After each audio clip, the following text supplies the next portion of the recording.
My husband and I have been married for 20 years. This year, our son entered college and left home. The life with just my husband and me is going fairly well. My husband created a baseball team with his colleagues, and he spends his weekends from morning to evening practicing. I work part-time and enjoy going to yoga with my friends. I think we're an age-appropriate couple. One day, I received a message from a yoga friend. "I'm currently at the station, but isn't this your husband?" Reluctantly, I opened the photo to see my husband walking hand in hand with another woman. My heart raced. Could my husband be cheating? He left today saying he was going to practice for a match, but could that also be a lie? My friend asked, "What will you do? Will you come here?" After hesitating, I replied, "No, it's okay. I'll talk to my husband." What should I do? I'm scared to ask my husband. What if he really is cheating? What should I do? Divorce at this age. I worry. Can I lead a peaceful life as before if I pretend not to know? I ask myself. Coming back to my senses, it's already 7 p.m. When my husband returned home, he said, "What's wrong? Why are all the lights off?" As he turned on the living room light, looking puzzled. "Oh, sorry, I was sleeping." I dodged, and he started to laugh, beginning to wash his practice clothes. Seeing that, I thought maybe he had been practicing. Maybe the photo was a mistake. "Did you go anywhere else today besides baseball practice?" "Not really. I thought maybe you went to buy the new shoes you wanted." "Ah, I haven't changed them yet." The conversation ended there. My husband seemed as usual. I decided to think the photo might have been of someone else. Even when my husband came home late from overtime or stayed overnight for a sudden business trip, I couldn't help but doubt him. Bad news seems to follow. One day, I stopped by the supermarket on my way back from my part-time job. That's when I received a call. It was from my brother. It had been years since we last spoke on the phone. What he told me was that our father's health was not good. He had suddenly collapsed at work, was rushed to the hospital by ambulance, and after some tests, they said he wouldn't last long. My mother had passed away a few years ago, and although my father, now alone, had refused the offer to live with my brother and his wife, he was supposed to be living a healthy life on his own. Last week, when we spoke on the phone, he seemed fine, so I was very surprised. I told my brother I would visit soon and hung up. That night, when my husband came home from work and I told him about my father, he looked sad. "So, your father is..." "Don't worry about things here, go see him," he said kindly. Encouraged by my husband, I went to see my father the next day. Suddenly felt dizzy and couldn't get up. Can't beat aging. "Sorry to worry you," my usually talkative father said weakly. "Is something wrong? Did you and your husband have a fight?" he asked, catching me off guard. With a wry smile, my father said, "You're like your mother, holding things in. We don't know what the future holds, so go with how you feel." Parents are happy seeing their children's smiles. That made me pause. I wanted to talk more with my father, but he said he was tired, so I decided to leave for the day. It was only about 15 minutes, but seeing how weak he was brought me to tears. As I waited for my tears to stop on a sofa near my father's hospital room, a man in a white coat sat next to me. "Are you here to visit your father?" "I'm in charge of his care." The man started talking to me. I hurriedly wiped away my tears. "It's okay." It must have been a shock. "Do you have any questions?" I asked him about my father's condition and what to expect, and he kindly explained everything to me. I felt much calmer by the time a nurse came to call him away. Then, I called the friend who sent me the photo and talked to her. I thought I might have done something unnecessary. "I'm sorry if I made you feel bad," my friend said. "No, I'm glad you told me. I'm finally ready to face my husband's infidelity, but I have no idea what to do," I honestly shared, and my friend laughed and offered advice. "Actually, my husband is a lawyer. I'll ask him for advice." I felt relieved. Soon, she even suggested a detective agency and offered to accompany me if I felt uneasy. In the following days, I was busy visiting my father and working part-time. At the same time, my husband said he became busier at work, with more overtime and business trips. I became increasingly suspicious and looked forward to the investigation results. 2 weeks later, I was told by the detective agency, "It's very clear," in a way that was hard to say. I was able to accept the reality without feeling agitated. In fact, I felt a sense of relief. After seeing some photos and having the past 2 weeks' activities explained to me, and hearing audio data, it was awful. Apparently, baseball was only once a week, for 2 hours in the morning, and other members would go home to their families right after. The rest of the time was spent with the affair partner, sometimes waiting at a cafe near the baseball practice field for my husband to arrive. The practice clothes were washed on purpose. Overtime and business trips were all lies. It was all time spent with the affair partner. The most shocking was finding out my husband told his affair partner, "Once I receive the inheritance from my father-in-law's passing, we'll divorce immediately. He probably won't last another month, so let's reserve a tower mansion near the station now." The recent busyness was because he was starting to prepare the new house, reserving furniture and appliances. There was also a plan for a pre-marriage trip next month, making me feel dizzy. The thought of my husband waiting for my father to pass away deeply hurt me. It was enough to lose all affection. Feeling neither sad nor anything else, I just wanted to get divorced as quickly as possible. After making a hefty payment to the detective agency, I took all the data and, just in case, had it stored at a friend's house. Then, my friend introduced me to a lawyer she knew. I had spent all my money on the detective agency, and I was hesitant to touch the household finances, fearing it might affect the divorce proceedings negatively. Eventually, swallowing my pride, I consulted my brother.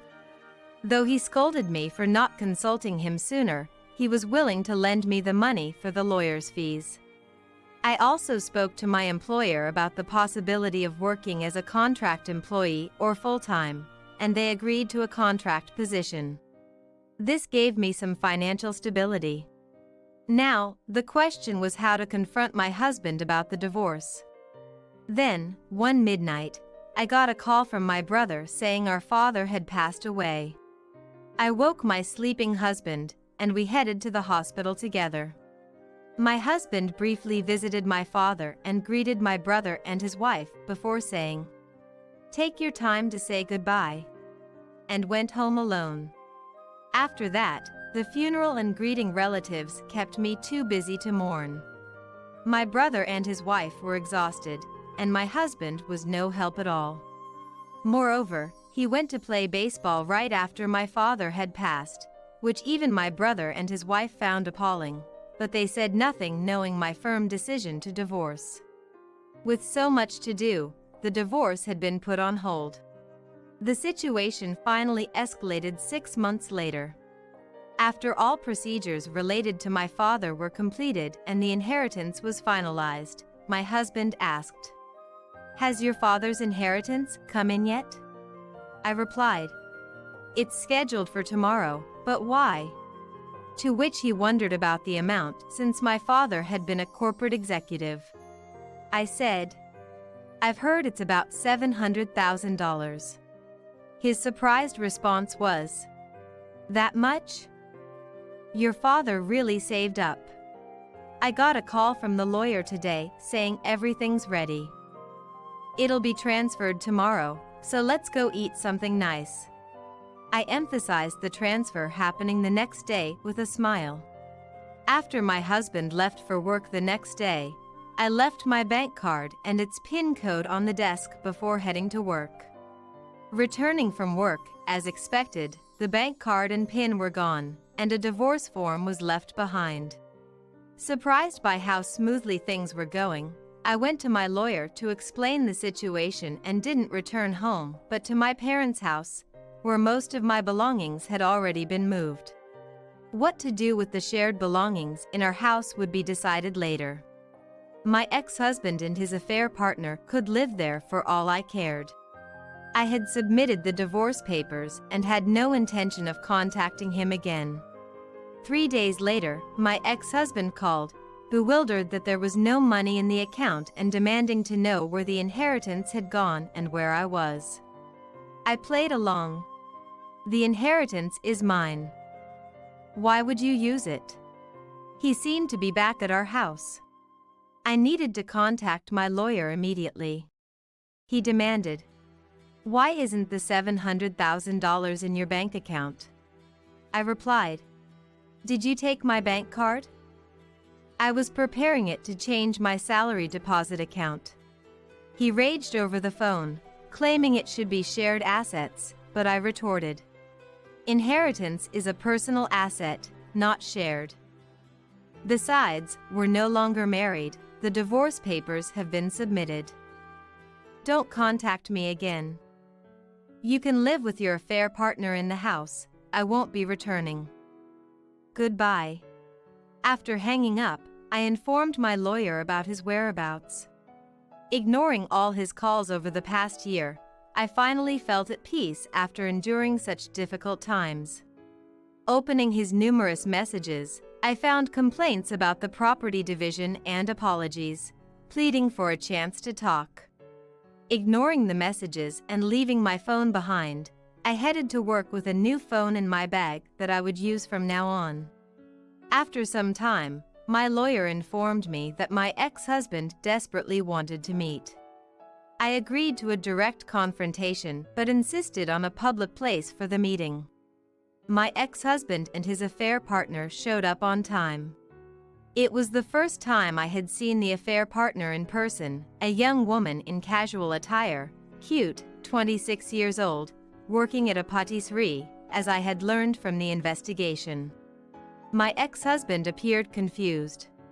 My lawyer and I explained, "The inheritance was left to me by my father, and you have no right to it. The property division is due to the divorce caused by your infidelity, which hurt me." My ex-husband argued, "It wasn't infidelity, it was a mismatch of personalities. And it was me who wanted the divorce, not you, so the infidelity doesn't matter." I retorted, "I never thought you lacked common sense to this extent. A person with a fault cannot initiate a divorce. It's not about who brings it up first. You cheated, so you're at fault." The affair partner, bewildered, exclaimed, "Why me?" before grabbing her bag and storming out of the cafe, drawing attention from other customers. However, my lawyer reassured me. "We know where she works, so it's not a problem," leaving my ex-husband pale. My ex-husband began to make excuses about his affair partner. "She used to be so nice when we were having an affair, always smiling, and she would cry when it was time to leave." He then complained about her. "Her cooking isn't good, and she's always so demanding. It was cute before, but now that we're married, it's just troublesome." Even though they had been married for only about a month.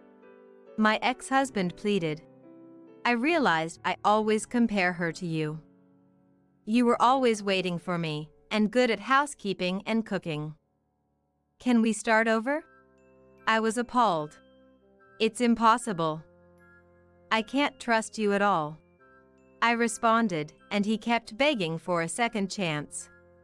I remember, from the time my father was said to be in danger until his death, you never visited once. You were having an affair even when I was going through a tough time.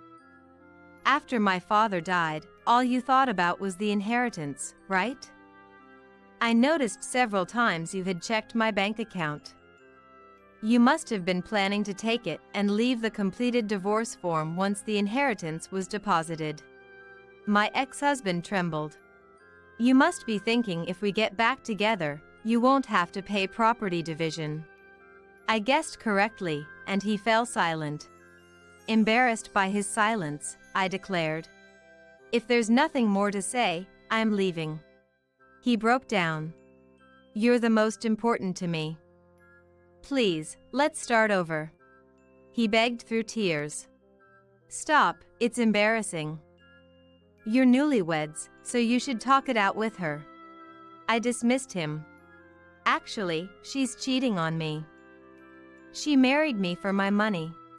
He cried, defeated. I left him crying, picked up the bill, and my lawyer and I left the cafe. Later, to avoid further hassle, I contacted my ex-in-laws for advice. It was the first time I had called them since thanking them for attending my father's funeral. They were shocked to learn that their son hadn't informed them about the divorce or the remarriage. I had given up on expecting anything, but the next day, my ex-father-in-law, accompanied by his brother, went to confront my ex-husband. The brother, a boisterous man whom my ex-husband disliked, ensured the property division payment. They decided to take my ex-husband back to the countryside under their supervision. He would work at a relative's factory to pay the property division, as promised by my ex-in-laws, who were now over 80 and without income. As for the affair partner, she unilaterally served my ex-husband with divorce papers. I reluctantly contacted her workplace. Speaking with a woman who identified herself as the manager, I learned a shocking fact. The affair partner was allegedly having an affair with the store manager's husband. The store manager said, "I'm preparing to sue. Rest assured, I won't let them get away with it." True to her word, a few months later, the condolence money was deposited into my account. When I went to her workplace to express my gratitude, the affair partner was nowhere to be seen. I learned she was now working multiple jobs to repay the property division, including at a construction site nearby during those hours. Out of curiosity, I went to see and found the once cute-faced affair partner, now makeup-free and drenched in sweat, being scolded by an older man as she worked.